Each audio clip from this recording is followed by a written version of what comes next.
আখের তো গায়ে লাগবে, বাপি তো তো ভাতা লাগে।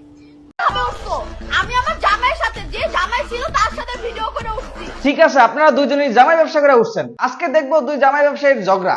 চলো চুপ চুপ চুপ চুপ। তুই মিথিলার সামনে দাঁড়ানোর যোগ্যতা রাখ না। ওরকম দাঁড়ানোর যোগ্যতা রাখতে হলে আমাকে অনেক রিসোর্টে যেতে হবে, ওটা আমি যাইতে পারবো। দুই জামাই ব্যবসায়ী একজন আরেকজনের দোষ ধরতে আছে আর খোটা দিতে আছে। ভাই আমার কথা হলো, তাদের আবার দোষ ধরতে হয় নাকি? তাদের আগা থেকে মাথা পর্যন্ত পুরাইটাই তো দোষ। তারা জামাই নিয়ে ব্যবসা করে অন্য ছেলের সাথে নাচানাচি করে ঘুরে বেড়ায়। হাজবেন্ডের সাথে ভিডিও কইরা আমরা করতাম, আমার হাজবেন্ড হালাল ছিলাম তখন, ঠিক আছে? আর তোমরা তো ভাই হালালও ছিলাম। ও আচ্ছা, যখন আপনি জামাই নিয়ে ভিডিও বানাতেন তখন আপনি হালাল ভিডিও বানাইতেন? বলেন কি? তাহলে তো আপনি অনেক সোহাবের মালিক।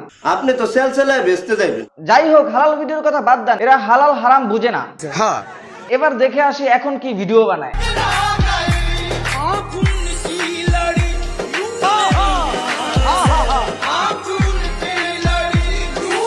আরে বাহ, এ তো দেখি পচা আলুর সাথে লুতু লুতু কইরা ভিডিও বানায়।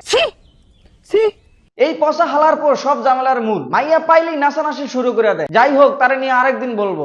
সালাম খবর জানি না কিসের খবর। কথা হচ্ছে ভাই, দুই জামাই ব্যবসায়ীর ঝগড়ার জন্য ফেসবুক, ইউটিউব, টিকটকে কোথাও থাকা যায় না। ফেসবুকে গেলে সালাম খবর জানি না, ইউটিউবে গেলে সালাম খবর জানি না। আল্লাহর গজব পড়বে আপনারা যা শুরু করে দিয়েছেন। আর টিকটক তো তাদের নষ্টামের মূল কারখানা। আখি, তুমি যে সুন্দরবনে গেছিলা, কি কি করছো, কার সাথে কি করছো, প্রত্যেকটার আমার লিংক আপ আছে। আমার শুধু সুন্দরবন না, আপনারা সুন্দরবন, কক্সবাজার, কুয়াকাটা সব জায়গায় সবকিছু করছেন, তা পাবলিক ভালো করেই জানে।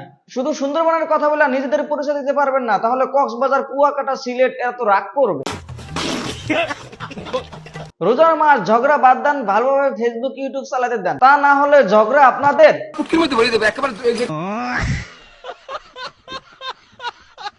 সো গাইস, আজ এই পর্যন্তই। সম্পূর্ণ ভিডিওটি দেখার জন্য ধন্যবাদ। দেখা হচ্ছে নেক্সট ভিডিওতে।